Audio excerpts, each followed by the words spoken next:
will start now. So we would like to welcome you to this webinar and about the University of Skövde. And you will also meet my colleagues here because as you know, this is a specific program webinar as well.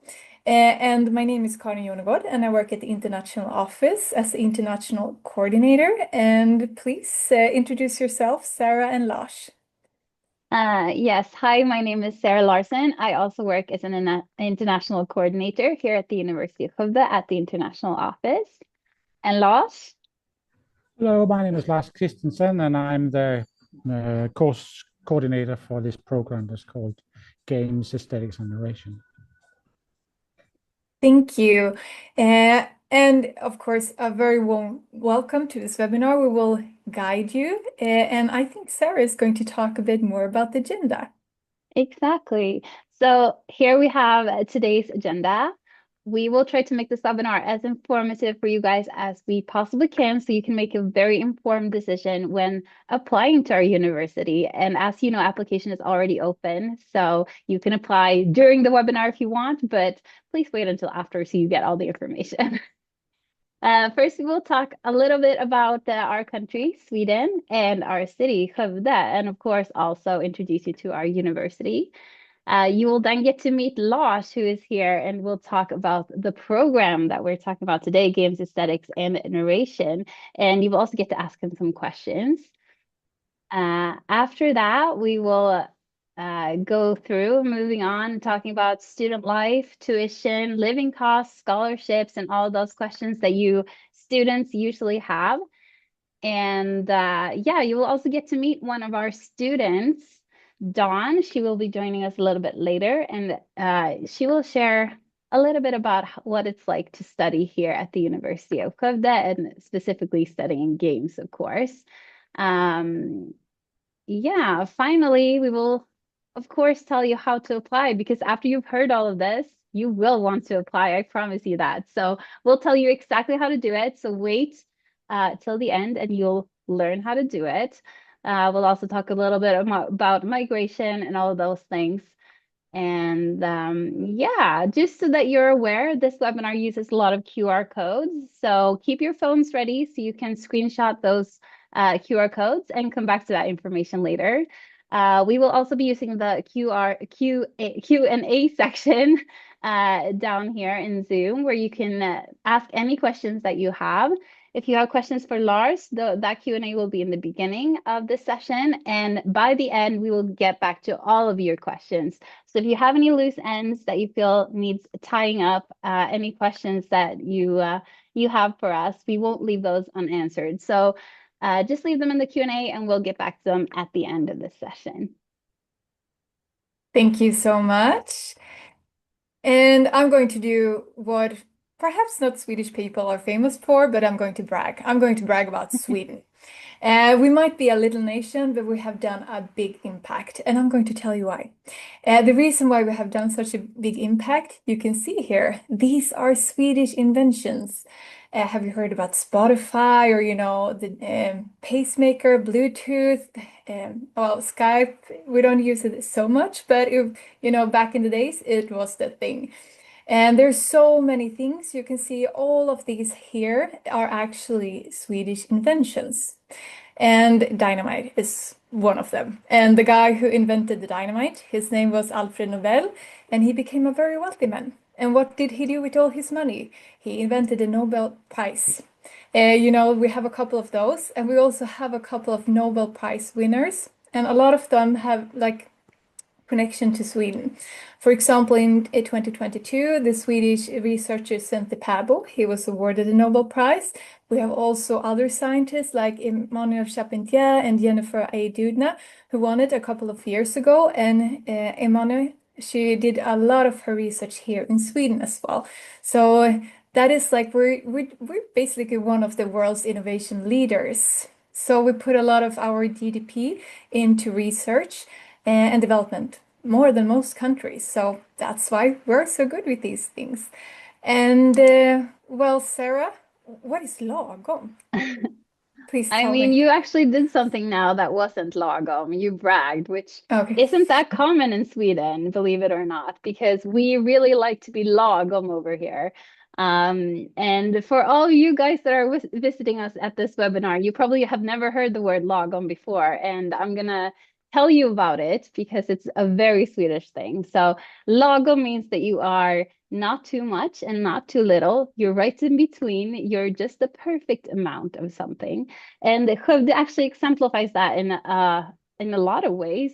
One way is that we're right in the middle of the two big cities, Gothenburg and Stockholm. So the location is very lagom. We're also right in the middle of our two biggest lakes, Vänern and Lake Vättern. And we're almost right in the middle of Oslo, the capital of Norway, and Copenhagen, the capital of Denmark. And if we go to the next slide here, you can see that Skövde, it looks very nice and lagom, right? We have nice greenery, it's a calm city, but we also have some amazing things that you will want to see. We have the mountain Billingen represented down here to the right. It is about 300 meters above sea level. That's very lagom in Sweden. That's about the amount of time we want to walk to go up a mountain, you know? It's not very high, but it's very beautiful. Another thing you can see in this region is the monastery in Varnhem, which is very old. I want to say, how old is it, Karin? 1,000 years, maybe? I think so. About, Yeah. yeah. Uh, and its history is definitely worth checking out when you come here to Sweden, definitely. If we move it to the next slide, you will once again learn why our university and our city is not so lagom, because we are actually the best student city in Sweden right now. And you don't even have to take our word for it, because we actually won the award this year for Swedish Student City of the Year, given out by the Swedish National Union of Students all over Sweden. And it was given to us for a lot of reasons. One being that we offer a lot of housing to our students. We welcome our students in a very nice way. We have very nice availabilities in our city for students to do things. And yeah, do you want to add something to that, Karin? Yeah, it is such a I mean, like when you see it here, is I think that's one of the best part of the year. It is when you come during the Yeah. autumn, and we have like this amazing introduction. As you can see here, you know, there will be like a huge stage at campus. There will be so many things going on. We usually also very often have our own student bands who will sing and things like that. So Yeah. we really celebrate, like, you know, to welcome you, to welcome you Yeah. coming here. We think that's like the best thing ever. Mm-hmm. And yeah, and just to mention some information about the university. It was established 1977 by an act of the Swedish Parliament. Oh, sorry. We're a public institution, and we belong to we're a governmental agency under the Ministry of Education and Research. And what's so great about our university is that we are this kind of fusion between the old and new. We have, as you see here on the picture, is like there's old military building that we have updated and also outfitted with new technology and decor. And the best thing is I would say our outdoors facilities. So you can sit outside, you will have great Wi-Fi, you can even plug in your computer. It is just amazing. And also the seasons here in Sweden, they are just beautiful. You can see here the campus. Now we have the autumn. That's basically why Sarah and I have the autumn. It looks a bit like this now. And then the winter comes, and then we might have some snow, which is just amazing. And then the spring comes and the summer, and you will be able to enjoy all of the seasons when you are here. So you have something to look forward to as well. So guys, I hope you're ready for some numbers. I'm going to keep this brief and you don't have to remember all this, but this is just to give you an idea of our university. So to be very specific, we have 11,558 students at our campus, and that is quite a small university in Sweden, but definitely not the smallest. We also have 495 staff. 2/3 of those are academic staff, which we're very proud of. We have 60 students' nationalities represented, and I think it's even more than 60 at this point. 24 international programs, 130 partner universities in over 30 countries, 450 incoming international students yearly, and 90 outgoing exchange students yearly. So we are definitely a very international campus here in Skövde. And tell us about the location, Karin.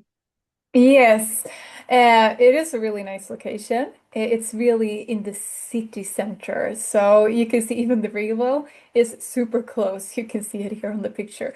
Well, anyway, the blue line is where the university is indicated. And you can see there's a lot of facilities, as mentioned, a bit of these old, beautiful military buildings, as well with new buildings. The green line is where the Skövde Science Park is located. And this is like they just keep on building, it is so many companies that are established here. A lot of small companies within the game industry have their offices there, for example, and we keep on growing all the time. It's like they're basically building a couple of new blocks. But you can also see where the pink line is indicated is where we have shared facilities.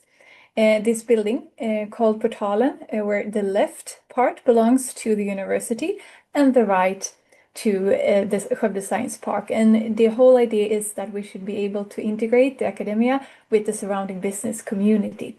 And so it is really beautiful to be here. As mentioned, you can see here's where we have all of our outdoor facilities. They're just really great. And we also have 5 schools. We have the School of Bioscience, we have the School of Engineering, Health Sciences, the School of Business, as well as the School of Informatics. And we're going to focus a bit of the School of Informatics, more specifically within game today. And you can see here just some short information about the School of Informatics. The head of school is Henrik Rydén. It has about 2,568 students, staff 92-ish, with 12 professors. They have special focus on computer science, artificial intelligence, and serious games, and also subjects like informatics, data science, cybersecurity and integration, user experience design, game development, media arts, aesthetics, and narration. And now we will let Lars talk about it. Lars, do you want to share a PowerPoint or anything? Yes, please. Then I'll stop share and then you can share your PowerPoint. Thank you. If you give me permission to do that. Yes. Good. And we can see Dawn has joined us as well. You will see more of her. Hi. Hello, Dawn. Okay, can you see the screen now? Yes, perfect. Good. So I'm going to give you a short tour of the program that's called Games, Aesthetics and Narration, or SPEABA. That's an acronym that is formed in Swedish. So the Swedish name for the program is Spel, Estetik och Berättande. I will not brag about Sweden because, in fact, I'm Danish. And there's a huge difference between Danes and Swedes, okay? So Danes don't tend to brag about Sweden. So Cordian and Sara, they will brag, but you will get the truth from me, okay? So let's be clear about that, okay? What is paramount for me to say is that this is a 1-year master, which is not many institutions have, but we have it. It's a 1-year master, and it's also within this the academic subject of art, media arts, aesthetics, and narration. So it's not informatics as per se, and this academic subject is quite unique because it's the only way in Sweden where we have this topic or this subject as an academic discipline. It is a technical subject, so we are within the technical development education branch, you can say, but it is also geared towards the aesthetics and particularly towards narratology, or how you tell stories, okay? And we tend to think the technology as part of media, so medialization of stories, you can say. But if I can just go on here. So we take game as a focus, and we mean games and also game technology as a focus in terms of reaching a point of interactive stories. That's basically what we are about. Now we talk about games and game technology, but it doesn't necessarily have to be digital. We're also about analog interactive storytelling like labs or other kinds of stories that you can interact with in an analog session. We like to see ourselves as working towards the creative industry, like tourism, cultural heritage, experience design industry. So, but also the performing arts, art museums, other kinds of institution that has to do with cultural creativity. And so we work a lot with museums as an external client that comes in, but we also work with individual companies or artists that are coming in to work with the students, and often we do that in terms of helping both the external client, but also your students to actually collaborate with a professional in the industry. An industry can be the sort of, it can be an individual artist or a theater group or a museum or a lab situation that somebody wants to work with, and therefore we often involve students in this process. So the target audiences are the creative storytellers, but they can come from many different kinds of backgrounds. So we are not just saying games development, but also graphic arts, music, narratology, literature studies, or other kinds of studies, or finite studies. It's mostly designed for our own bachelor students. So we have quite a lot of intention of our own bachelor students that come from game development. But I see this program as a mix of people.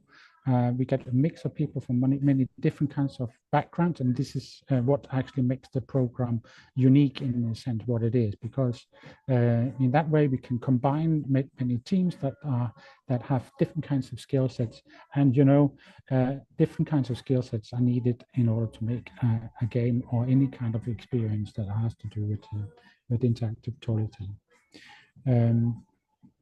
So I'm just going to briefly go over the name. I'm not going to focus on it here. You can take a picture of it if you like, but the course is divided into two kinds of 2 semesters, the fall and the spring semester. And the fall semester is divided into another 2 sessions of 15 credits. And the first semester is then divided again into 2 different courses that will run parallels.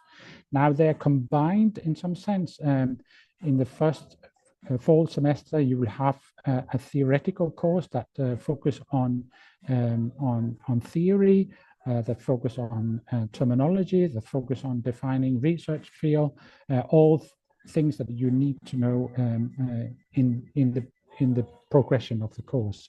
In the other course, it's much more about the practical work, what kind of practical work you will make.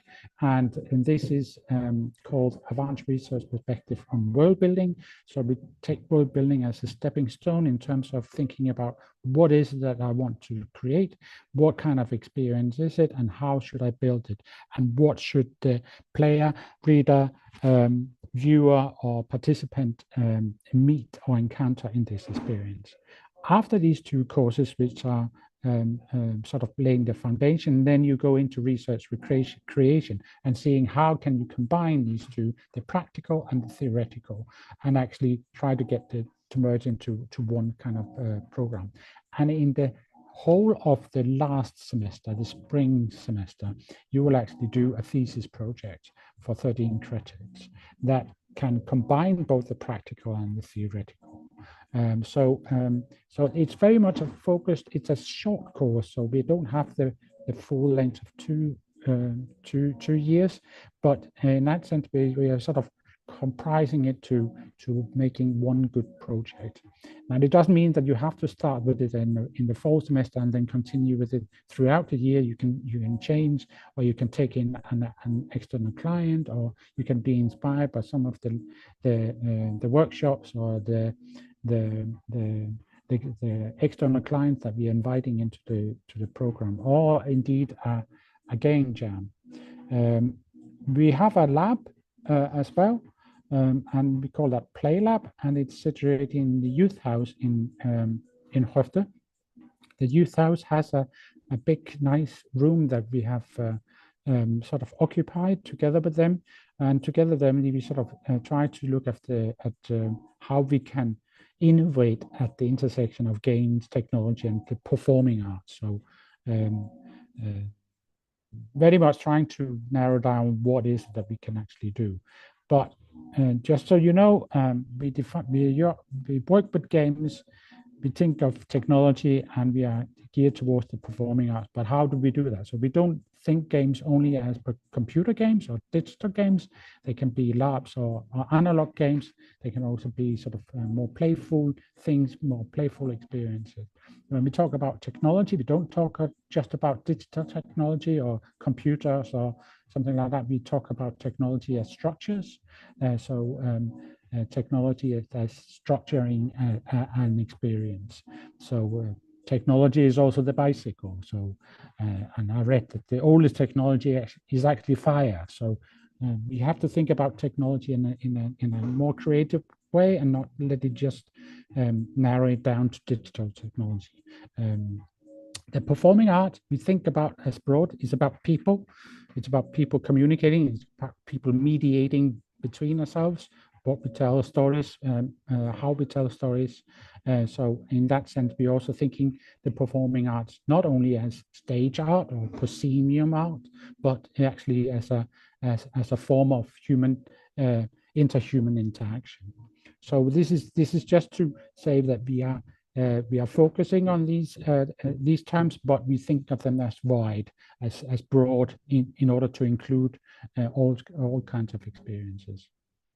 So basically, in a nutshell, we have worked with tourism, we work with theaters, museums, cultural heritage, and we want to experiment with these kind of forms and through interactive storytelling, and through a lab kind of concept. As part of that, we used to organize Erasmus BIP, and we did that this spring together with 5 other institutions. And this year, the BIP is going to be in June. Now, you will not experience that, but I can promise that we will organize one for 27 when you will be on the course. So that will also be an experience, and that will be included in your program, so you don't have to pay extra to participate in it. And this will be sort of, so you will, we haven't decided whether it be in Germany or in Ukraine or in Norway, or indeed in Skövde. But hopefully it will be a good experience for you to meet other European game designers. So basically, let's play on. And if you have any question, I think you need to ask me now, because I will leave you. I'm at Sweden Game Conference, which is a conference we have every year, which you can participate in. And this is why there's Moussaka in the background. But otherwise, I have my email address down here, so you can contact me via the email as well. I think there's one question there. Yes, let's see. Oh no, I couldn't see one for the moment, but No, but I please. think, oh yeah, there was Sarah wrote, yeah. But please speak up if you like to ask me questions, and I'll be happy to answer them if I can. If I can't, I will find somebody who can. Okay. while we're waiting for you to write your questions, I think we can introduce Dawn. And hi, Dawn. Are you there? Yes. I'm glad to see you again. I was just thinking, yesterday, you will mention it later on, but you were talking about an art project you and Lars have been doing. Can you please tell us a bit about that, both of you? It's the workshop that we work together. Can I start? I actually put it in my slides. Should I just share it anyway? You can share that slide. Yeah, Yeah, absolutely. That just slide. that one page. Absolutely do so. I will approve. And then, since we're talking about it, Dawn will give you, we always save the best thing for the last. Well, the best thing is Lars and Dawn, and then we come with all the boring stuff in between. So we will start, with the amazing things about the program, and then we will go through the boring things, and then we'll get back to about Dawn, and she will give you all this amazing information about being here, students. So we'll start off really good and finish off really good as well. Yeah, this page that I'm sharing is that. Oh, I should introduce myself first. Sorry. So I am Dawn, and I just graduated from the game development program. But after graduated, I also worked with Lars as teaching assistant and one of the course that he conduct under the game aesthetics and narration, and which is world building. And this slide is that I'm sharing is a workshop in within the course named sensorial world building workshop, and we held that in the local art museum, and which is pretty cool, and in collaboration with two artists or artistic researcher from the Stockholm's University of the Art, and in which, like in this, during the workshop, the students create like embodied interactive experience based on the artworks in the museum. So it was pretty cool. Do you have something to add, Lars? No, but I think it's a good example of how we work on the course, that bringing in inspiring people that would take you through an experience that you might not have, but is a great tool for you to have in your future career, as in terms of understanding how creativity works, but also in terms of how you can create yourself or create in different ways. I think there was a question, wasn't there? In Yes, the chat. we have a couple. Exactly. We have here. Hello. My name is Leonard, and I'm from Brazil. My question is about the target audience of this program. I have a background in journalism and storytelling. I have been doing some courses on animation and digital games. I really like the program, and I was wondering if I'm a good fit as Latin American and from this field of studies. Thank you in advance. I would say absolutely, Leonardo. Absolutely, that's spot on. That's enough for me to say so, because you were interested in storytelling. That is key to it, and you already have some experience with making games and with animation. But that's key. So as long as you have a solid background in journalism or storytelling, that's fine. I think if you want to continue investigating that kind of how to develop storytelling in a more sort of interactive way, then definitely this could be a program for you. Thank you. What would you say is the biggest difference between this program and the other game development program, beside the 2 years difference, of course? Maybe Dawn can answer that. In my perspective, I think we experiment more. But because it's shorter, then we have to be more focused as well. So they are more game, we are more game and plus something else. I don't know, Dawn, what do you? Yeah, although they said except for the 2 years different, but I would say that's the biggest difference, to be honest. But yeah, but I think other than that, yeah, I think it's like more experimental, and also like you don't need to make very like conventional game, and it can be anything interactive, I would say so. And also I think that it still has this, because this program used to name digital narration games and cultural heritage. And now the name has changed, but I sort of feel like it still has this close relation with cultural heritage, or like in this field. So it's a kind of different focus. Yeah. Comparing. And why we changed the name is not that we are not cultural heritage, because I think cultural heritage is an important arena to actually investigate and also to experiment with, in terms of how you can engage with cultural heritage. But I think made the choice to make it more generic, the course, and more broad. So Yes. so, and also more fitting towards the academic subject, media arts, aesthetics, and narration. So that's the politics behind it. Pretty boring. I still think the biggest difference was 1 year and 2 years. Yeah, I think me too. Thank you. We have one more question here.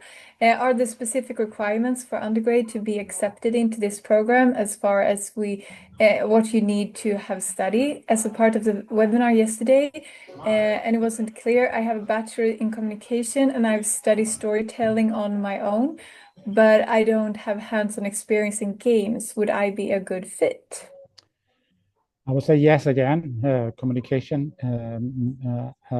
We consider ourselves as media focused and communication focused, but with that added element of interactive design or interactive storytelling.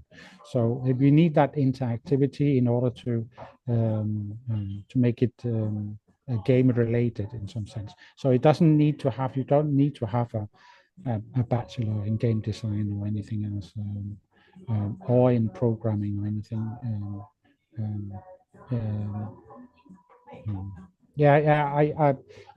But I have to say, I'm not the one who picks the students here.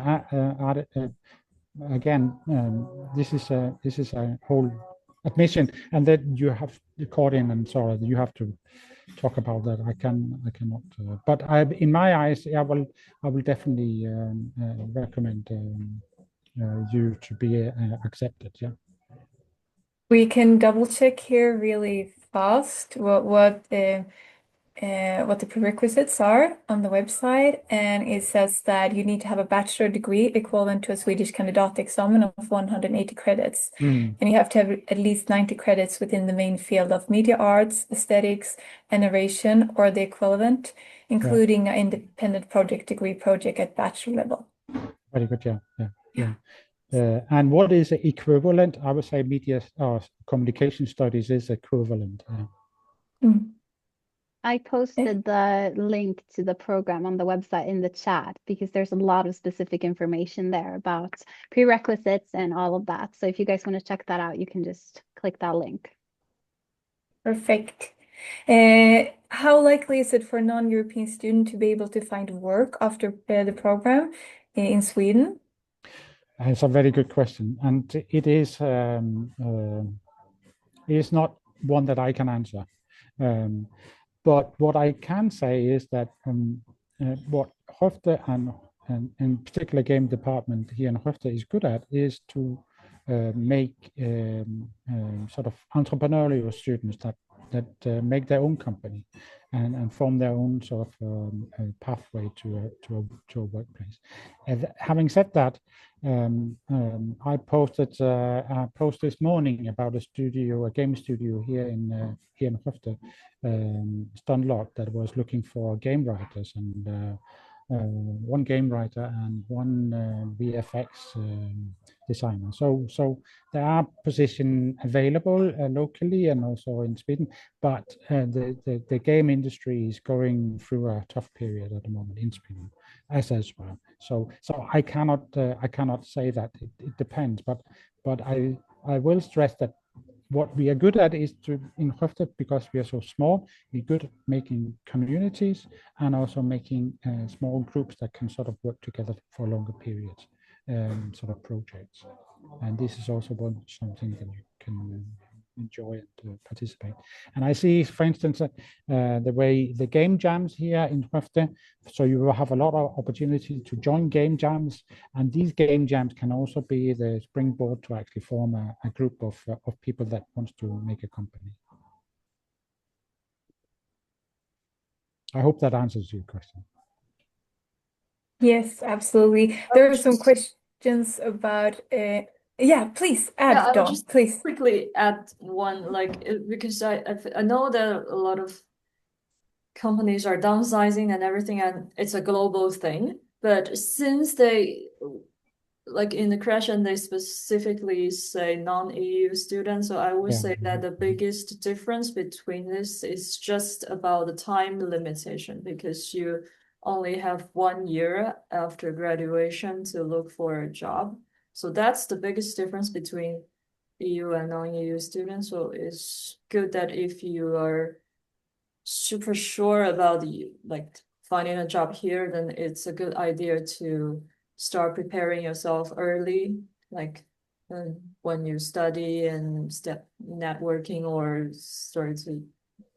I would say this is the main difference. So a very good point, Tom. Thank you. There's some other questions about English level and things like that. We will get back to you about that. Good. So if you have any specific questions to Lars, please write them. And Lars, yeah, we will put your email here, or if you want to put it in the chat, so they will be able to send you an email in case you. Very often you get the best questions afterwards when we're like, oh, I know, yes. I know. So thank you. And I can't see any more questions here. And well, the thing is, so if you don't have any more questions, we will continue introducing you to Sweden, the University of Skövde as well. And Lars, you're welcome to stay if you want to, but if you need to leave, we totally understand. Sorry, I need to leave. But thank you so much. Bye-bye. Nice seeing you as well. Bye-bye. Thank you, Lars. Bye. Bye. But Dawn she will be around here as well, and she will get back to you. So please hang in when we go through all the important information, and know that she will, lighten up your day with all the fun things she has been doing and all the amazing pictures we saw it yesterday about what she has been doing in her presentation as well. So we will continue here, and we will continue with. I'm just going to do continue sharing. And here. So you have met the program directors, and now we had the Q&A as well. And now, Sarah, please give us a bit of introduction to the international programs as well. Exactly. So as you know, today we're talking about games, aesthetics, and narration specifically, but we also want to talk a little bit about the rest of our school, of course, because there might be other programs that you haven't heard of that you will be interested in. And we have webinars for those as well that we will give you links to at the end of this webinar. Like I said earlier, we are a very international school. We have quite a few international programs, 24. They're in fields such as behavioral sciences, bioscience, business and marketing, engineering and technology, game development, health sciences, and informatics. At a bachelor's level, we have 4 full-time programs. They're all at a three-year duration. And at a master's level, we have 20 full-time programs at 1 to 2 years each. And I'll just run through the programs quickly here. The bachelor's programs are biomedicine, cybersecurity and network administration, molecular biodesign, molecular bioinformatics.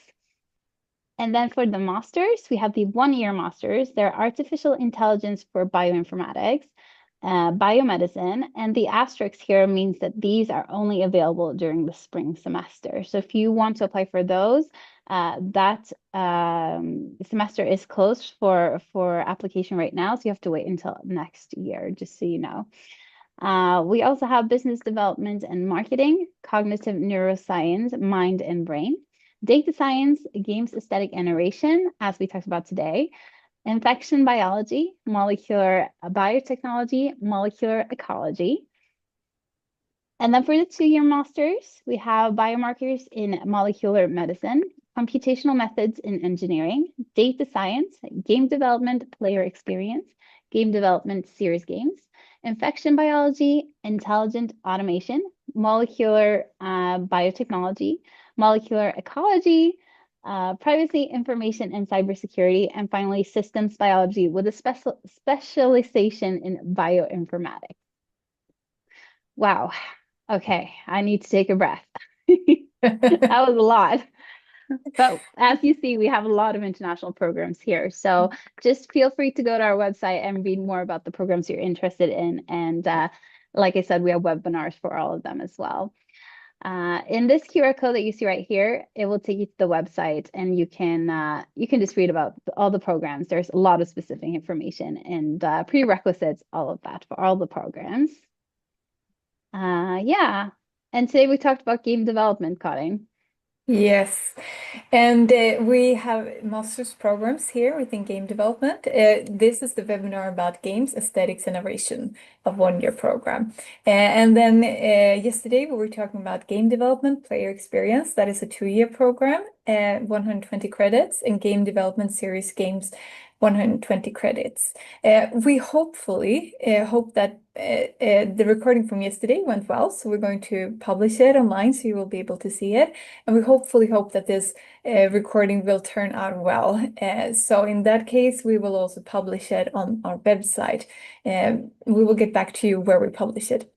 The thing is also with game development, we're like one of the world's largest game education hubs, which is so cool when you think about it. Mariestad, about 60, not Mariestad, sorry, I come from Mariestad, that is like 30 minutes away. Skövde, that has about 60, almost 60,000 inhabitants, and we're like one of the world's largest game education labs. That's pretty cool when you think about that. It is also the birthplace of major studios like Coffee Stain, Stunlock, and Iron Gate, who did Valheim, that was super popular during COVID. We're also supported by the Sweden Game Arena and Science Park Skövde for startups. And we will get back to the Sweden Game Arena because Lars was participating in it because it's actually happening now these days. And yes, do you want to talk a bit about the integration with the business and communities? Absolutely. So now that I rested from reading all those programs, let's get into this. So one thing that's really cool about the University of Skövde, and also one of the reasons why we won Student City of the Year this year, is our deep integration with the industry. And we have many partners across several industries. We collaborate with world-leading companies to drive innovation, sustainability, and digital transformations. In the automotive field, we work with Volvo and Scania. I'm sure you've heard of those before. In technology and electronics, we work together with ABB, Microsoft, and Huawei. In manufacturing and engineering, we work with Sandvik and IKEA. In healthcare and life sciences, we work with AstraZeneca. And in food and agriculture, we work closely together with the Swedish food brand Arla. So these partnerships, they all reflect trust and quality and a shared vision of the future between these companies and our university. And the students, you guys, when you're coming to us, you're actually benefiting from this because you're able to get deep connections with the industry while you're still students. You're able to get real world experiences, and that will actually lead to career prospects for the future. So that's definitely a benefit of studying with us. And Karin, do you want to tell us about Science Park? Yes, I would love to talk about this. It's as I mentioned before when I was showing you the map of the University of the Science Park keeps on growing. There's like this amazing film. We don't have it here for the moment, but you can Google it and it shows like their vision for it. So basically, the background is that it was established in 1999 as mentioned, like this center of research and innovation. And the aim was to create interaction between the surrounding business community and the academia. Another aim of the Science Park, of Skövde Science Park, is to help students who have been graduated from the university, most within the IT field and game field, for example, to start up their own companies, which is done in a business incubator. And they have the Skövde Science Park has about 10 business developers. It might vary a bit, but it will help out with that. And then we have the Sweden Game Arena. Exactly. So let me tell you, I know Claes, I almost said Claes, not Claes, Lars mentioned this earlier today, but Sweden Game Arena is super cool. It's a technology and research park that you will be a part of if you study games here with us. It binds academy, business, and society together. And every year it organizes Sweden's leading conference within games. And I think that's what's going on right now, isn't it, Colin? Exactly. That's true. Exactly. Yeah. The Sweden Game Arena, it actually consists of 200 game developers. Like, how cool is that? 200 and 500 game students.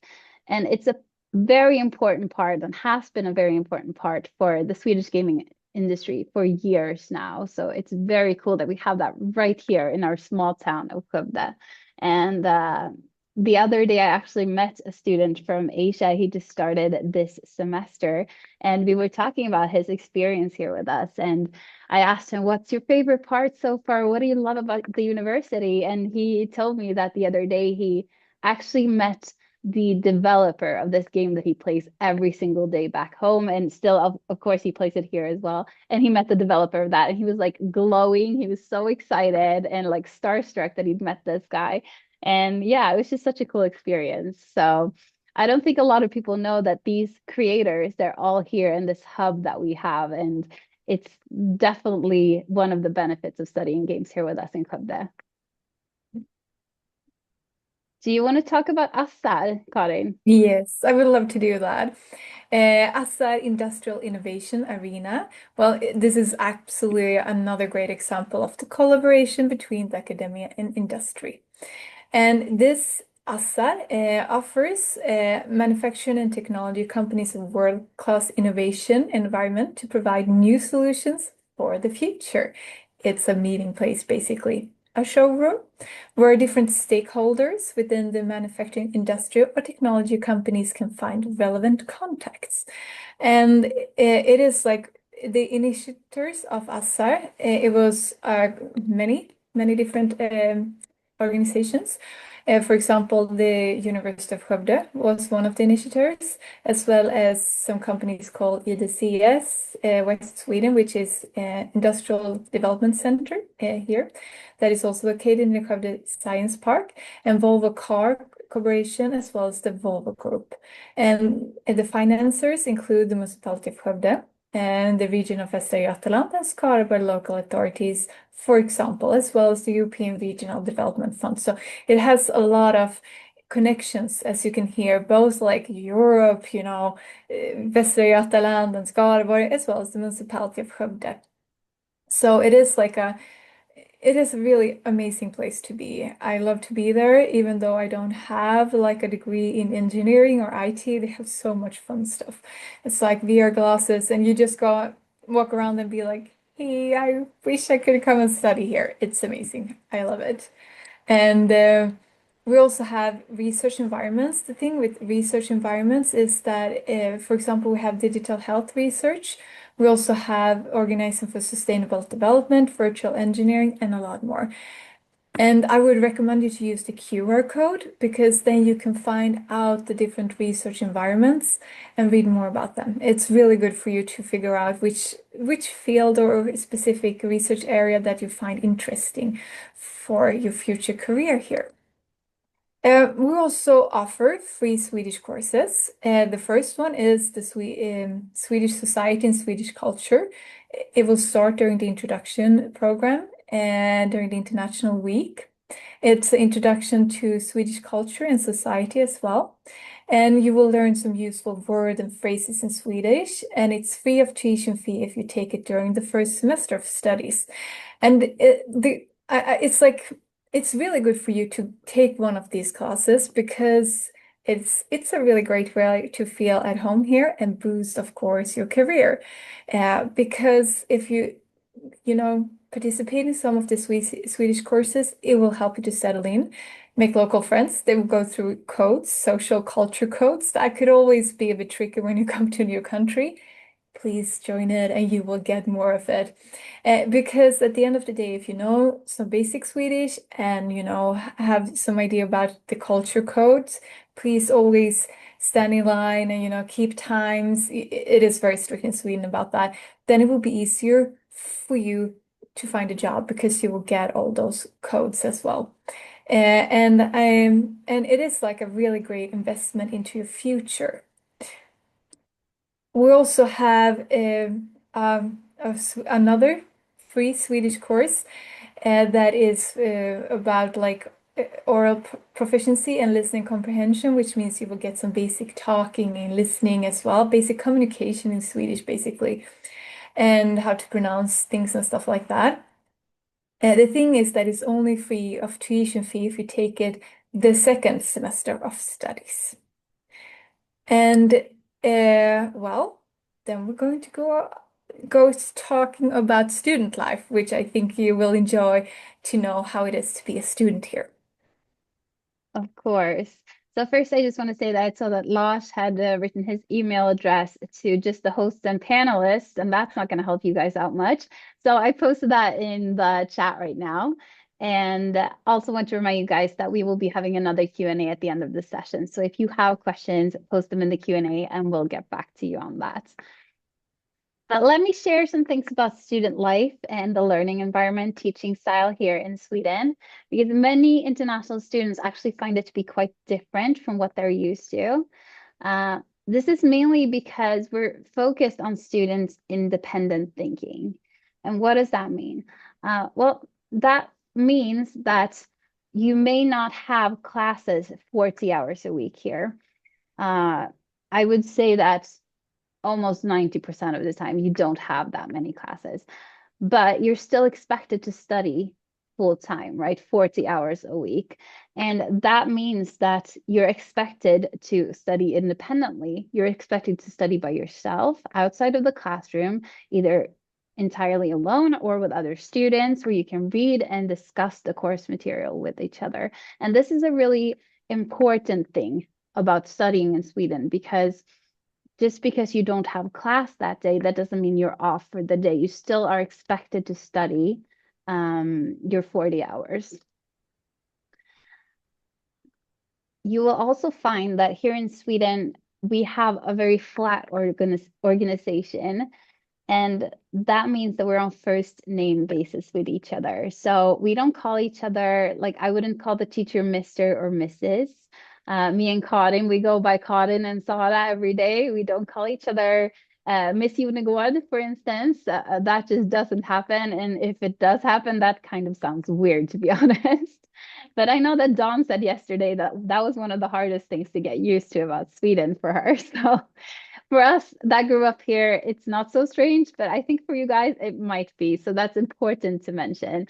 What this flat organization means is that teachers and students are usually quite close. They collaborate a lot and they encourage each other.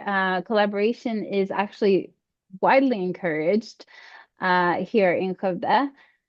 And we have a very student-centered education. And that is great for you guys. Like I said before, we have 2/3 academic staff at our school. Like that's a lot of academic staff.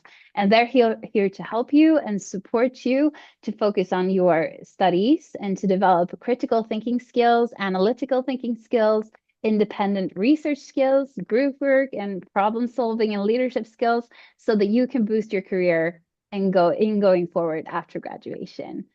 So yeah, we're also super proud that we are an international campus here in Skövde. Like I said earlier, we have over 60 international or 60 different nationalities, I should say.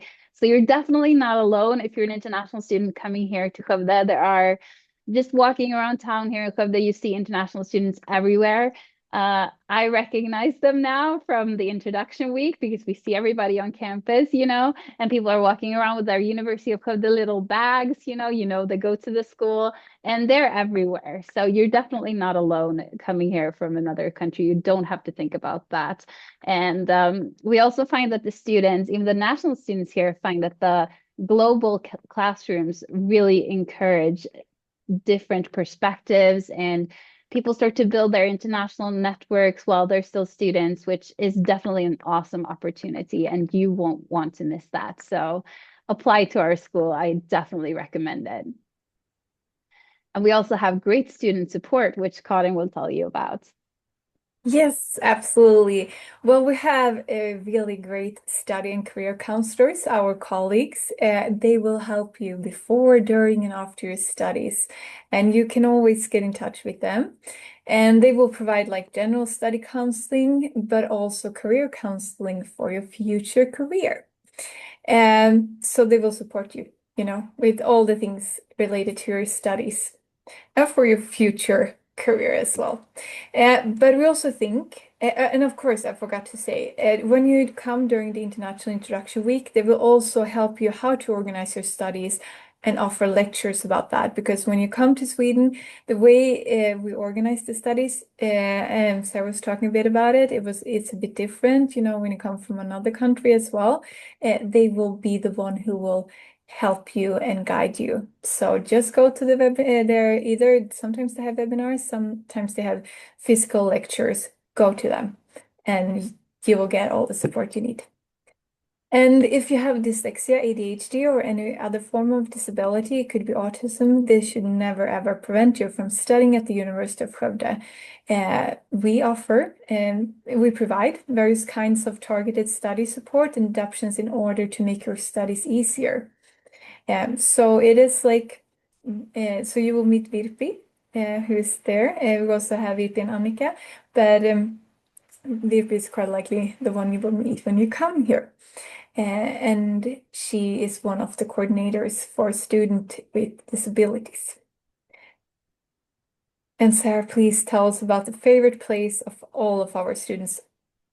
Yeah. Of course. Yeah, the university library, also my favorite place on campus, I think. Probably yours too, Karin.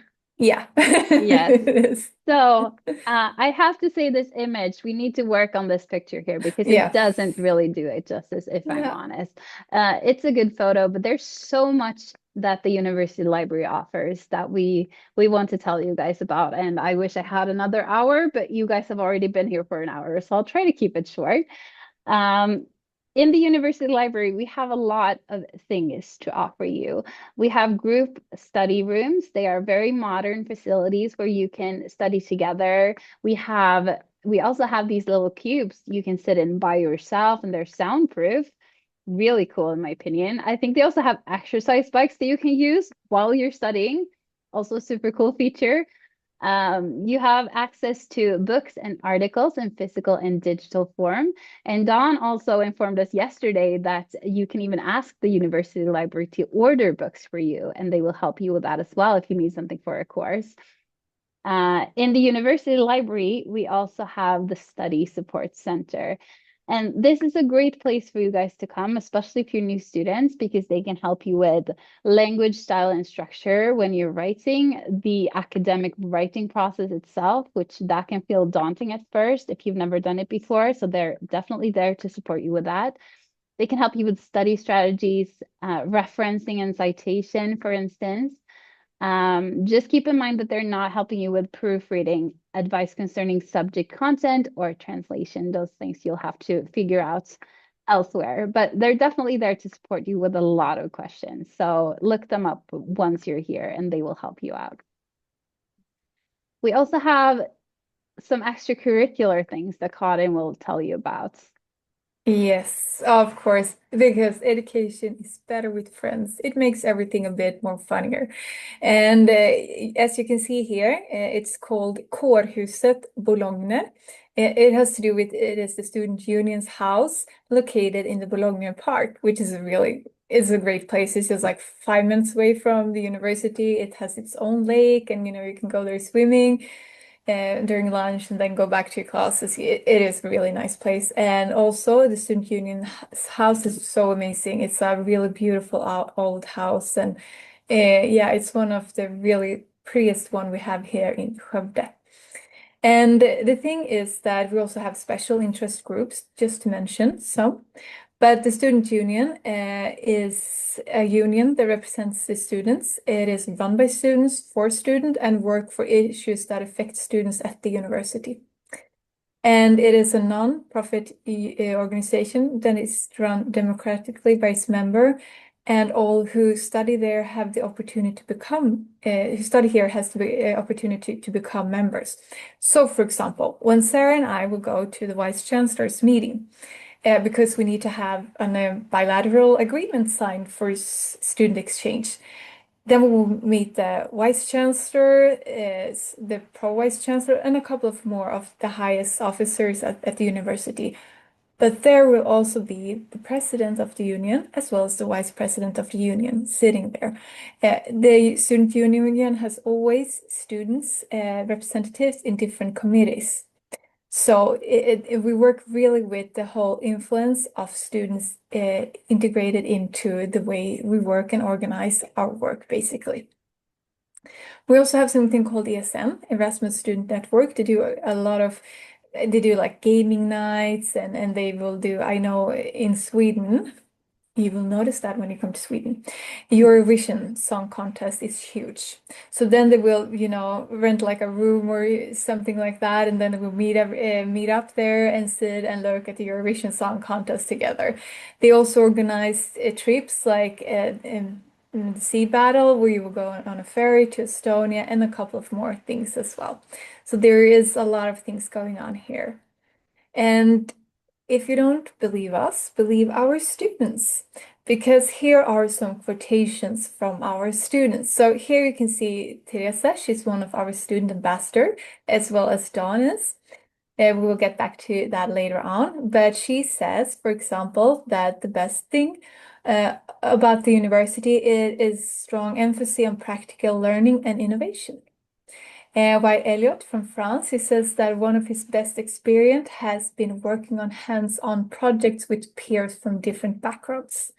Then we have Boshra from Syria. She says that Skövde struck me as the perfect place to kickstart my career as a researcher. Faith Grace from the UK says that international education has expanded my experience and perspective. So you can see they're highlighting a lot of different things. It's innovation, it's different background. It's like a good place to get like really good quality education and experience as well. And but now the international introduction, Sarah. Yeah. You just have to tell them about how amazing it is. Exactly. Yes. And I saw in the chat that we have a question about this that I think is really fitting to answer at the same time because Leonardo from Brazil, he asked about what type of initiatives, if we have groups to make international students feel welcome and how we kind of work with that to make them feel more at home. And I think the ESN that you just talked about, other student networks like that, that's a really helpful place to start. You will get friends. I know a lot of people are in ESN and they have made friends for life there. So that's definitely a good place. But the international introduction is also a week where you will get to meet a lot of new friends. And this introduction week is actually here for you to feel welcome, for you to meet new people, for you to be able to solve potential issues that might arise so you don't know who to ask about, and just to get general tips about how to study in Skövde, Sweden, and all of that fun stuff. So this week is entirely for you to feel welcome. And I was involved in this the first time this year, actually. It was my first week at work. So it was the same for me as for you guys. I just came here and I just got to meet so many people, and it was amazing.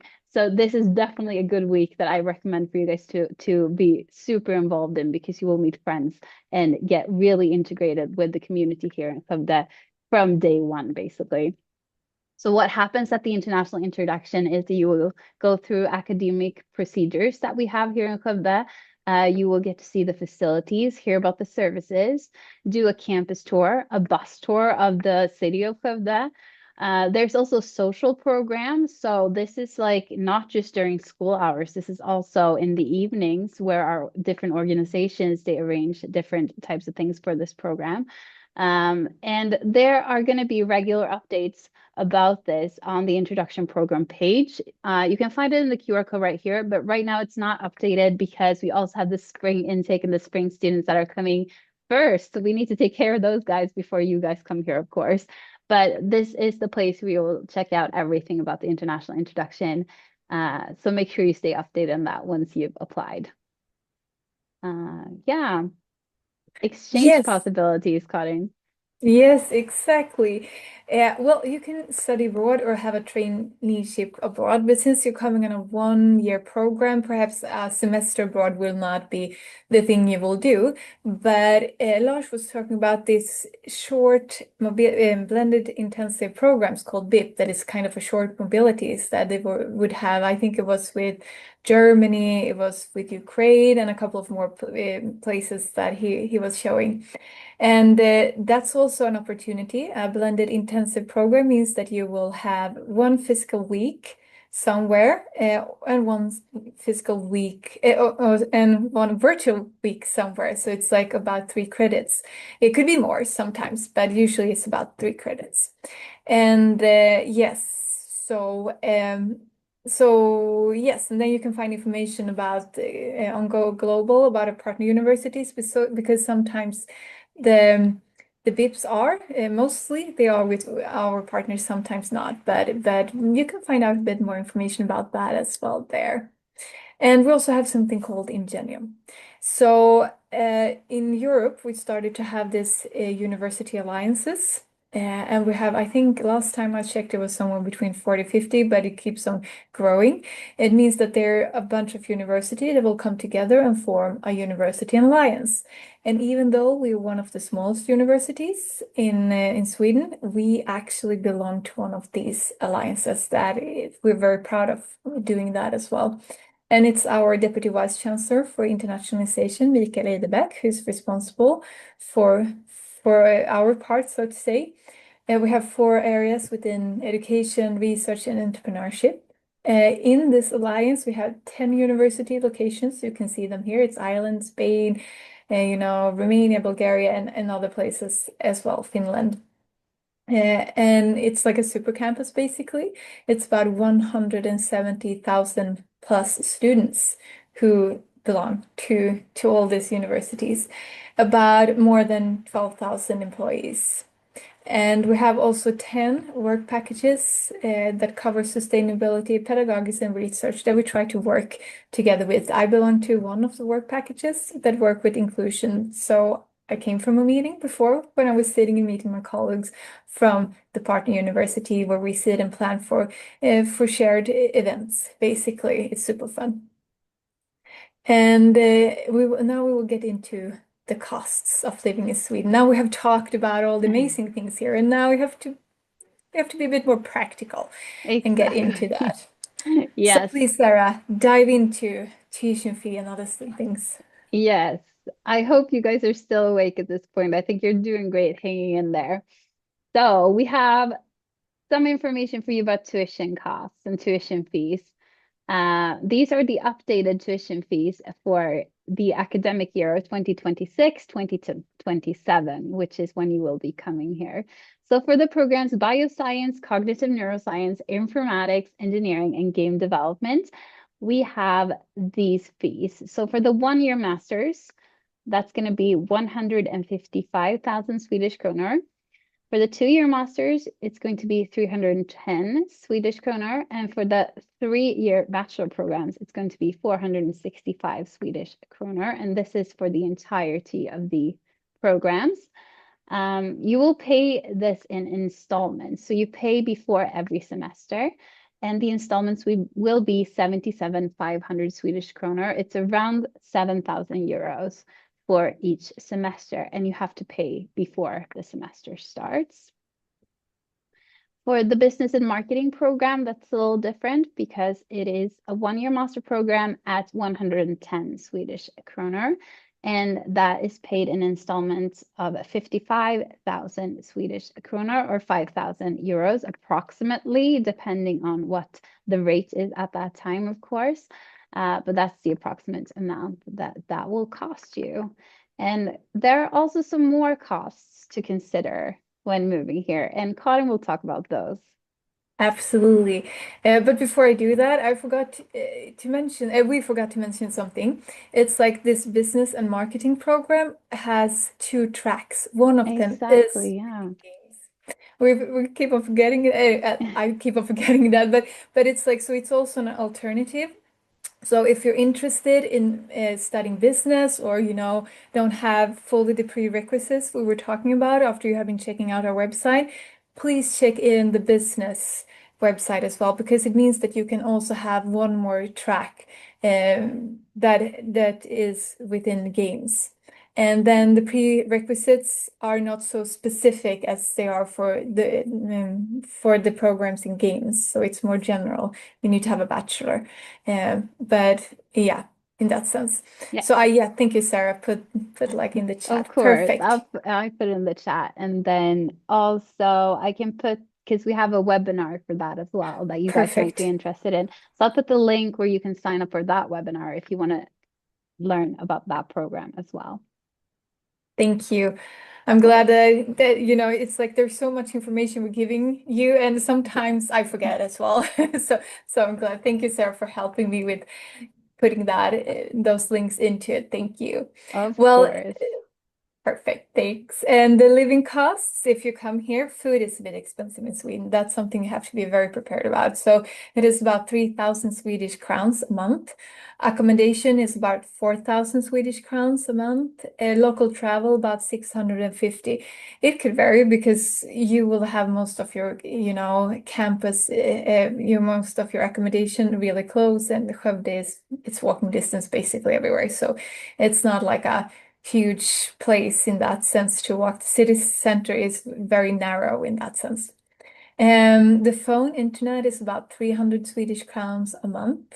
And then you have all these other things that is about 2,634, clothes, books for your studies, and all other things. So in total, you will spend about 970 euros or 10,584 Swedish crowns. And where do I live if I come here? I think you live in Mariestad, Karin, but Yeah. maybe the students won't be living in Mariestad. They might want to live in Skövde, right? That's So true. yeah, so at the university, we actually have 4 accommodation areas with furnished rooms. We don't guarantee housing though, but we try to accommodate to the best of our ability with our own student housing. It's important to remember that no families or pets can stay in these accommodation areas. If you're coming with your family or pets, I'll talk about that in just a second. But for these, the rent is going to run you about 365 and up to 460 euros approximately. And you can apply for these as soon as you receive your admission. And if you have questions, you can contact our student housing team at studenthousing@his.se. And you can also check out more info in this QR code right here. And like I said, if you're coming with your family, which I know a lot of you are, and you might be coming with pets too, you should check out the largest landlord in Skövde instead. They're called Skövde Bostäder, and they have no furnished rooms. So this is more of a rent an apartment type of a place, but you can rent both student apartments and regular apartments through them. So there's two different queue systems, and families and pets are allowed in these. And we talked about this yesterday too. And then Dawn said that you can get in the queue as like pretty much right now because this is a point system. So the more points you have, the more likely you are to get an apartment. So if you're pretty much sure that you're going to be applying to a university, you might want to get in line for housing with Skövde Bostäder like right now so that you can be sure that you have as many points as possible. And you can find their website in this QR code right here. Yeah, they have, I think, 5,000 apartments. So they have quite a lot of apartments, and you should be able to find something, I think, with them. Moving on to scholarships. I know a lot of you guys ask about this. I'm going to let Karin tell you about it because she's the expert. I wouldn't say expert, but I know a bit about it, but thank you. So the University of Skövde has a master scholarship that covers 50% of the tuition fee. So it's like a tuition fee waiver, basically.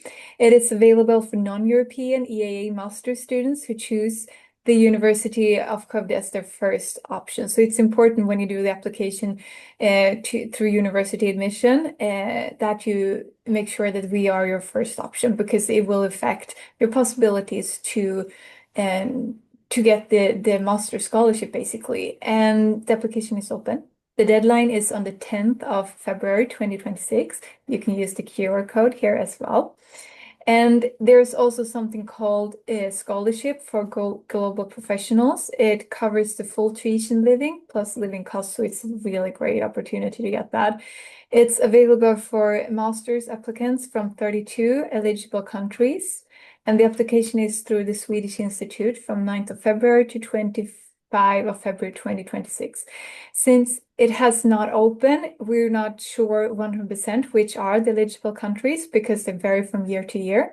It could also vary from year to year which program you can apply for the scholarship. So please check out this on the website and check it out, in January, in December, because then it will be more updated. And if someone asks if it's possible to apply for them both, yeah, it's not a problem because we will have a contact with the Swedish Institute. So if you're waiting for getting that scholarship, we'll make sure that they don't clash in any way. So you can apply for both. It's not a problem. And we also have Pioneering Women in STEAM, which is something that the Swedish Institute invites women from. It was the last time 10 countries in Africa and Asia that covers the full tuition living costs. It's available for female master students, as mentioned last year from 10 countries. The application is open. It will be done through the Swedish Institute from 9th of February to 25th of February 2026. And last year, it was students from Bangladesh, Indonesia, Kenya, Malaysia, Nigeria, Philippines, Rwanda, South Africa, and Vietnam. We don't know if it will be the same countries, but so you have an idea which country it has been, and quite likely it's going to be some of those countries. And now it is like finally we come to Dawn because she's going to tell us a bit about her experience of being a student here. So, and you will really enjoy it. She did a great presentation yesterday as well. So please, Dawn, do you want to share? Yes, I'm here adjusting my screen. So, the thing, Dawn has been here she has been working for the international office, so I think for basically 2 years a bit. Yes. So, oh, sorry. How lovely. I love these pictures. Please tell us about it. Picture? Yeah. It was taken by one of my friends who's photographer, and she's from China. Yeah. Super cool. All my desktop pictures are from her. Ah, I see. Then I understand. It was a lovely picture. I really liked it. Okay, so now we can see I can see my slide, right? Is the correct? Is it? Is Yeah, it? we can see it looks perfect. Okay, cool. I will open my camera also. So this is me. I look pretty much like this, right? I think it's an amazing picture. I love it every time I see it. It's random, but anyway, this is me, and I just graduated from the 2-year master program of game development. But as I will talk about later, that I initially wanted to apply for then called digital narration, but now it's the game aesthetics and narration program. So that was my um, first thought when I wanted to apply for the university. But again, like I said, I think the biggest differences between the two programs is the time, and I wanted to study for 2 years, so I applied for the game development. And but I felt like that the three programs, so it's like serious games and game user experience and uh game aesthetics narration, works pretty closely with each other. And which I will also talk a little bit about later. But yeah, generally, like for today's presentation, I will start with uh, uh, about me and why did I choose to study here, and then how is it to live in Skövde, and then how is it to study in a university, and then what I am doing now since I just graduated. And yeah, so start with myself. Before I came here to study, I actually majored in art history in my bachelor program. And after graduation, I involved in a lot of curatorial practices in China, and mainly working on game exhibitions or other digital media exhibitions. So my road to games was mainly from my own interest. Like I participated in several game jams and short-term game development workshop. And one of them was, oh wait, here. Yeah. One of them was this game development workshop that was held in 2019 by 3 professors from University of Skövde. So they visited China, visited Beijing, and held this workshop in collaboration with my previous school, which was super cool. And oh, you can see Lush here on the picture on the right. And what was I saying? Well, yeah, and I was impressed by how they talked about game art and art games, and how they like games can be used as tools to address several social issues. So it's like the idea of serious games, and that's really intrigued me a lot because I've always seen games as art and as like not only for entertainment but also like it's oh, you know what I mean. And so that was why I started to consider doing a master program. But then came the pandemic, so I waited for 3 years. So I basically came here in 2023. So that was 2 years ago. And Skövde. Like mentioned before, it's a very cozy little city. And on the left, the picture on the left are where my previous student apartment that I rent from the Hoofdstadter. And its yard, like its backyard, is a garden with these apple trees that you can just pluck, like it's free. It has a sign saying that it will be mature in September, so just take as you want. And on the right side is also a view from my window, so it's like a beautiful, beautiful winter scene. Except that it could be a bit too long, but still, it's a beautiful season. And here is some events that I have been participated in. And on the left is the Hoofd Food Festival, which probably will be the first event that welcomes you as a new student here, because it's usually at the end of August. And you, as new students, you will get free coupons from the municipality or the school. I actually don't know. But anyway, you will get free coupons, and so you can use the coupons to explore the local foods and restaurants. And also they have live music outdoor on the square and everything. So you will have a schedule, like an agenda of 2 days, and you can decide what to do and have fun. And I really liked it. And yeah, on the bottom left, the picture is moose meat. And that was the first time in my life to try this. And on the right side is what is happening actually now. It's the Hoofd Film Festival. Is usually from September to November, in which you can watch a lot of like international films in the city's cultural house. And also happening now is the Sweden Game Conference. It's an annual conference held in Skövde, and it's also one of the biggest game conference in Sweden.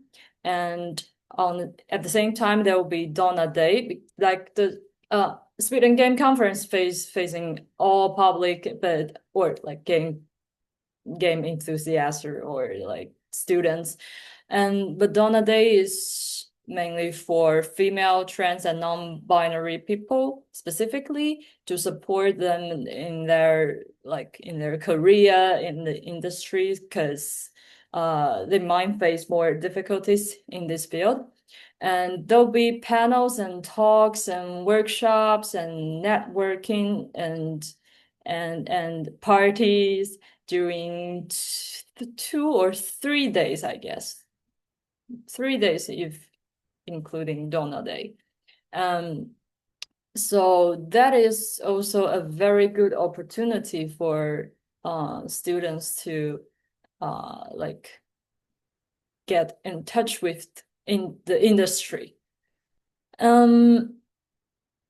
Yeah, and more student life. Like we had this Chinese New Year's Eve last year, like with all international people to try Chinese cuisine and write this 对联. I actually don't know what's its English word, but it's a traditional activities that we do during this Chinese New Year. And also we have this cool pub located right next to the campus. And it's also my favorite place to go during the weekends. It's called AGES, where they have it's a gaming organization, and they have consoles, computers, TVs, and a lot of games. And I really like it because they have a lot of super old-fashioned, like old games on PS2 and PS3. So that's a very rare resource that you can reach. And also they also have board games, and I have spent so many lovely weekends there. And if you are a fan of outdoor activities, it will also be a good thing for you because Skövde located sort of in between the two largest lakes here in Sweden, and also it's located in the UNESCO designated geopark. And so there'll be a lot of super nice places to go just for hiking or camping or just wandering around. And yeah, and there's so much more that I can't really put them in this short presentation. Like we have Midsummer Festival in June and San Lucia concert in December and the KB student bar that I also like. But yeah, so I guess most of them you have to explore yourself. And so how is it to study in the University of Skövde? I put my two screenshots from my previous calendar. So the one on the left was from my first year, and the one on the right would be from my second year. So it's a very typical one that you usually have more lectures and courses during the first year, and then it will become more flexible and you have more time to just arrange things for yourself, either it's group work or just individual study. But from what I know, because I'm from the 2-year program, so from what I know, if you are applying, if you are taking the game aesthetics and narration, even in the first year, there will be less courses than it's shown on this picture. And so it will be really a very flexible and also you don't like from what I know, the lectures are not mandatory, so you don't need to present in the courses, except those that you have presentations and seminar. So it's more like you can decide for yourself what's important and what to do. So it's a very different education philosophy, I would say. And the suggested time is 40 hours per week. And then I will show some of my previous projects during the study. And this one is an educational game that we developed in collaboration with the geoparks and biosphere reserve here, and is targeting school students to teach them about natural and cultural knowledges within the area. And this is a typical one from the serious games course. And also this one, but this was an internship that I did during the study. So it's like I interned in a serious game studio located in Gothenburg and enrolled in one of their prototypes, which was an AR game for medical treatment for kids. And during that course, I combined this internship with the course itself. So at the end of the course, I just wrote a report based on this ethnographic study. And so both are from serious games, but in my second year, so it's the third semester, we have chances to select any courses from basically within the school, but mostly within the game related program. So I also took one from the game user experience. So it's less development focus than rather is more analyzing user experience. So we collaborated with a local indie game studio named Speldosa. They're a startup company like in the science park, right? As I know.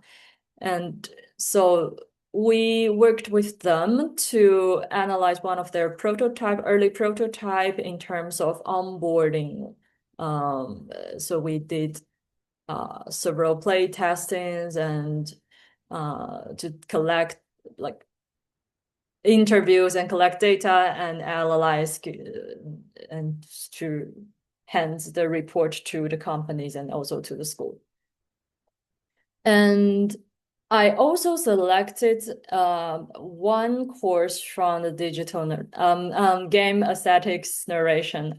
I'm still not used to the new name. So in this course, it was less practical focused. Like you don't have to develop a concrete prototype in any ways, but instead you have to come up with a conceptual design based on an external client's needs, and the external clients should be museums or any similar cultural organizations. So during the course, I reached out to Tibro Museum. Tibro is another small city or town, like 20-30 minutes away from Skövde. And I reached out to them, and Martin, who was the director of the museum, took us in a guiding tour in the museum, and he supported our work so much that we designed an interactive experience based on the museum's exhibition, and it was very cool. And we just present our designing idea, so we didn't really like develop a prototype for that, but that course is just looking at your ideas and concepts more. So that I think can show some differences between the three programs, because I took all of them. But my thesis project was from my point of view, is more leaning to the game aesthetics and narrations. It's like I collaborated with Västergötland Museum in Skara and developed a location-based audio game based on one of their exhibitions named Skara in Middle Ages. So it's about the medieval history of the city, and the player can just put on headphones and listen to this instruction and walk around in the city and interact with the fictional characters in the game. And yeah, that's some projects that I have done during the study. And what about after study? I am not currently looking for a job specifically. I focus more on applying for a PhD, which is a pain in the ass. And and at the same time, I'm also studying Swedish, and it's not because I already finished the free Swedish course provided by the school in my first year. So now I'm studying in the vuxenutbildning, so it's adult education in Skövde, and it's also free. And because I think it will really help a lot on my career and life here in Sweden, because I want to stay. And also I did some other fun things, include this one that I already introduced, to work with Lars. And also I bring my thesis project's idea of this location-based audio game into some other projects, because this one named Utbrida Ljud is a project aimed at strengthening local identity and connection to the unique cultural and natural landscape. But that's the bigger project. Like like my project is like part of this bigger project, and the idea is to use phrases like on the right side of this picture. Like we put these frames and to use them as a structure for transforming the landscape surrounding us to art. And at the same time, there will be audio clips triggered based on the location. So that's my project, counting in this way, that you will listen to stories and with some interactive elements when you're standing in front of those frames. And this one was on 15th October in Skövde, and we also brought it to some other places like Vahomsbrokus is nearby Tidan, another small city, also 20-30 minutes away from Skövde. And this was fun because Martin from the Tibro Museum, like this guy from Tibro Museum, he is archaeology, and he also, when he tested my previous prototype, he found it super funny. So super fun. So he decided to record some audio contents with like because he knows about the region, so he talks about history and folklores about the area, and I made them into a game, a narration for the players to experience. So I would say that not only that Skövde is a city with close connection between people, I would say like the entire region, like Skaraborg or even Västergötland, has this feeling of community, that you can meet different people with similar interests, and then you can do interesting things together. So that's why I really enjoy here, and that I am still planning to stay. And thank you. So that's all for my presentation. Thank you so much, Dawn. Do you have any questions to Dawn? Let's see if we have any in the chat or Q&A. Please let us know if you have any. Well, then I'll start. Yesterday we were talking a bit about tips, and you gave a couple of tips that we really thought were amazing, but you can please repeat them again if we have mentioned them. You know, it's like, please, they were so good. What did I say yesterday? Yeah, okay. Oh, you said so many good things. I Like said Sarah had been quoting you on them.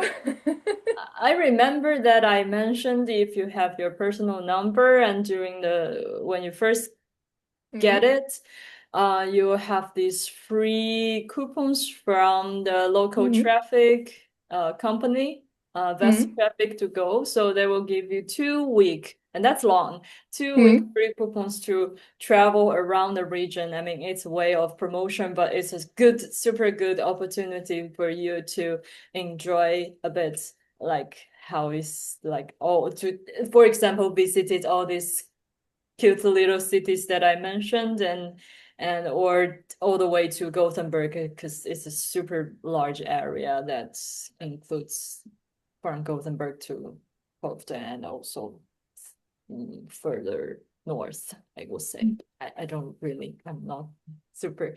And what else did I say? Queue system. That was your top tip. Please, Sarah has said it, but please repeat it again. It's so good. About queuing up at Skövdebostäder. Yes. Okay, so because the accommodation provided by the school are not sufficient, I would say. Like it's not guaranteed that you will get one from the school. So I think it's really good as a backup plan to register an account on Skövdebostäder right away after this webinar, because then as long as you have that account and you don't need to do anything, you just register an account, and then you can just wait, because then you will get 1 point each day and it will accumulate. And while you're waiting for accommodation by of the school, and if you don't get it, then you already have a lot of points, so you can apply for an apartment provided by the Bostetter instead. And so I think it's a very good idea to have this prepared. And if this is October, so basically if you register the account now, I would say that there will be no problem to get one like next year, because then you have 300 something points. So usually, because you will stay in the student queue, right? They have separate queues for the regular one and the one specific for students. And the one for students don't require that high points. So if you have one now, basically it is a guarantee to me, like from my point of view. I don't promise that. And I think that is a super great advice, because it's like it won't cost you anything in that sense, because you will get like a point for each day. And I mean, if you don't want to sign up for an apartment, then you don't do that. You just end up being in the queue system. You can be there for 1 year or 2 year if you decide not to come next year. This 2026, you can come 2027. You know, it's like, but you will get the points. So I think that's a good idea as well. Do you have any more tips you want to give to the students? Enjoy the sun during summer and autumn, so you're more well prepared for the winter. Yeah. That's a good advice. A That's a good one, less yeah. fancy one. Yeah. That's a real, yeah, because that is actually quite common in Sweden, that will have a lack of diet in D vitamins. So it's like I'm eating extra pills because, you know, but Yeah, too. but it's like, but it's amazing, all the different seasons. But it's absolutely true that sometimes you don't get enough sun, because today it might be a bit gray, and even though you might go outdoors, you will not get the sun as much. But during the summer, on the other hand, you will get the long days and the short nights. So it's like you get a bit of both, the pros People are and cons. growing up out of the benches in summer. Yeah, that's absolutely true. It's like, yeah, it was so fun. I was hearing about someone who had, I think she was American. She had married a Swedish guy, and she came to Sweden. She was like, she couldn't understand why the Swedish people were so obsessed about, you know, when the sun came.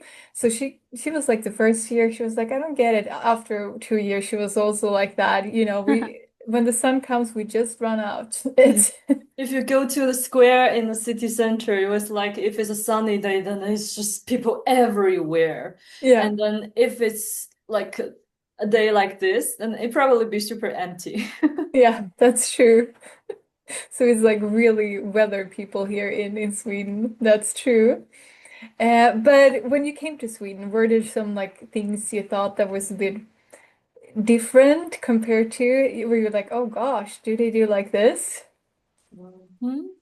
Yeah, Mm. like I said, yesterday, I was very surprised by how people call each other by their first name. By people, I mean like your professor and even your Mm. boss in the company.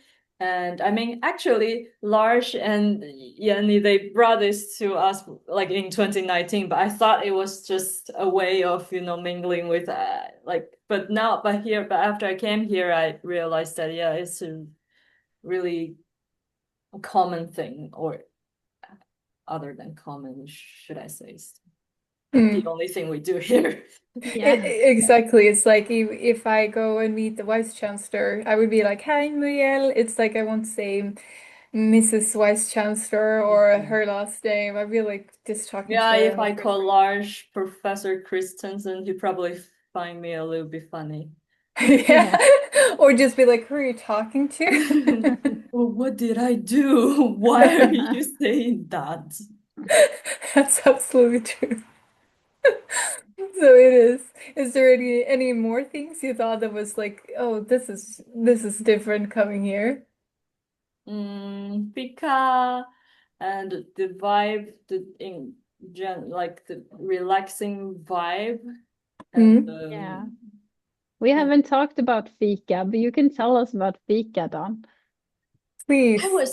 I also again, Lars brought it to us in 2019, and it was like super fun because we have this, we are super used, we Chinese people just super used to a very intense study vibe during the class. And basically when especially during a short-term workshop, it's like a extended version of game jam that you really want to do a lot of things within a very short time.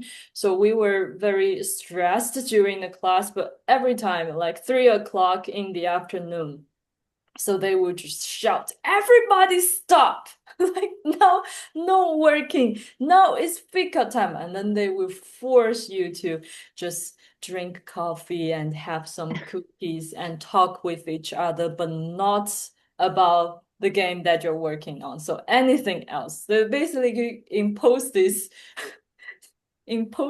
to us that you can talk about anything but your like work. And that was actually, I found it's not only relaxing but also inspiring in a way, because then your brain can deflect a bit from it, and then you can have more, it's like you're more open to um other ideas. So I think it's a good thing to do. Yeah.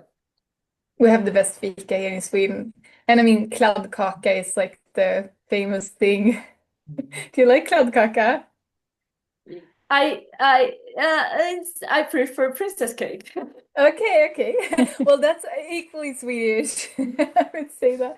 So we have a lot of good pastries. So when you come here, you just have to do like there's like even coffee shops that have like a cake buffet and Yes. like Princess, it's so amazing. So, there you can't miss out on that. It's like you just have to come to Sweden. Is there anything more you want to add, Don? No, Mm? Is it okay not if for you now. put your email? Because as mentioned, Dawn Oh, is one of yes. our student ambassadors, so you can get her student ambassador email, and she'll put it into chat, and then you can send her an email. Because as mentioned, very often the best question comes afterwards, or when you're looking into it.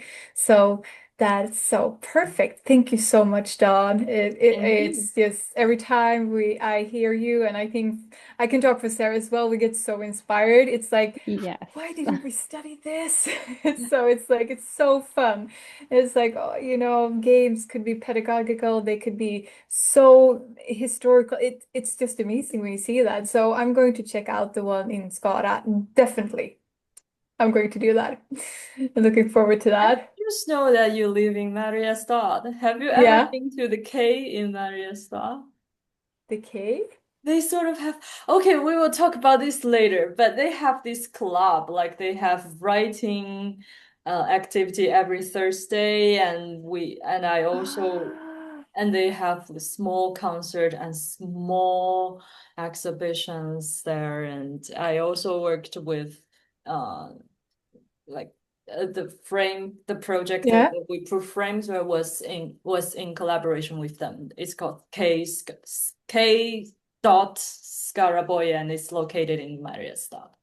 I was not aware of this. This I have to check out. This is why I usually say that my students teach me about my home city or my home, like where I come from, my home county. It's like I get so much great information about what to do. This I have to check out. Thank you, Dawn. Now I have something to look forward at my own home city as well. So thank you so much. Thank you. So, and again, thank you, Dawn, for all your good tips and I love the presentation. So now we're going to take just a few more PowerPoints before we wrap this up and have a Q&A, and then you will be able to go home. So, but thank you for keeping up with us. And as promised, this was, we keep the best thing to the end. So that was why we kept on. So you had something to look forward to. Yes. So we'll continue sharing here. Uh, Here we go. Student success story. And then I'm going to do a short presentation about how to do an application. So first of all application are made via universityadmission.se. It's like this is where you apply for all universities in Sweden, basically. And it's very important that when you do this application, that you submit your supporting documents. If you're a non-European applicant, you have to pay 900 Swedish crowns as an application fee, because otherwise they won't even look into your application. So it's important that you do that. At the same time you pay it, they will start looking into it. The first admission round is from the 16th of October till the 15th of January. So this is it has already started open. So you can see the application period opens, application deadline. April, you will get the notification of selections, and you have to pay the tuition fee and residence permit and apply for residence permit in May, and then the semester starts in August. Here in February, you have to apply for the different scholarships. Very important that you do that. And this is Sweden. Deadlines are super strict, which means that it is beware, like if there's a difference in time, this is always, it's Central European time that you have to hand in these your application. So even if you miss with 30 seconds, you will miss out on 30 seconds. There will be no exceptions. So it's very strict. So on the 15th of January is the deadline. You really need to apply then. Then you have a bit of extra time. So you have until the 2nd of February to pay the application fee. You also have the possibility to upload your supporting document, as well as the deadline for document fee exemption status, which means that if you're a European citizen, you need to show that you are a European citizen and don't have to pay the fee. But very important, keep the deadlines. And also, just like a really, please do not do this after the 15th of January. You will have to prioritize the different options, the different programs you have been applying for. And the one that is number one is your top priority. If you change the priority after the 15th of January, it will be considered being a late application. Not good. So please, after the 15th, don't touch anything. Before that, make sure that you get your priorities right in that sense. So you prioritize the first thing first that you are most interested in. It is also a couple of more required documents you need. It's a bachelor degree certificate. You need to have it in your original degree, as well as an official English translation. You also have to have full grade transcript all semesters, official language, and official language translation. It needs to be translated by a professional English translator. You also have to have a proof of your English skill, English 6 level. It's usually IELTS or TOEFL. It's also very important that you check out your country-specific requirements. So I'm going to show you what I mean with that. So I hope you can see me sharing my website. Yeah, perfect. So this is university admission. This is how you do when you do apply for master. You find all the information. I think Sarah also put the link to it. But say, for example, you come from India. You can Google it here, search here, and then you will get the information here. So then you can see if you're meeting the general entry requirements. You need to, because when you send in the application, the first step will go through university admission. They will check out these country-specific requirements depending on from which country you have studied. And then it will go to our admission department in that sense. So they will look into it together with the program coordinator. But this is like the first thing that is doing by this national agency. With the English requirements, you can find here what you need to do. If you come from certain countries, you will not need to have an English requirement, but most need to have an English test, sorry. Like a TOEFL IELTS. There are some exceptions, but most countries you will need to have some kind of IELTS. You can see here. So please check it out here as well. And we just want to highlight that we will have later on a webinar about how to do a successful application. We will get back to you about that soon as well. And then our colleague Andrea will go through everything quite firmly. There's also, you need to have a passport copy, and you also need, if you're on the final bachelor years, you have not finished your study before before you're applying, you need to have a statement of enrollment certificate. And it looks like this. Again, use the QR codes, but this is something you need to have. And yes, and so then you have the migration requirements, because if you're coming to Sweden and you come from a non-European EAE country, you need to apply for residence permit for studies. And to be able to apply for that, you need to be admitted into full-time studies. Those studies must be campus-based, and you need to be able to support yourself during the time you're applying. You also need to have a tuition, you have to pay the tuition fee before you send in the application for non-European EAE citizens, so to say.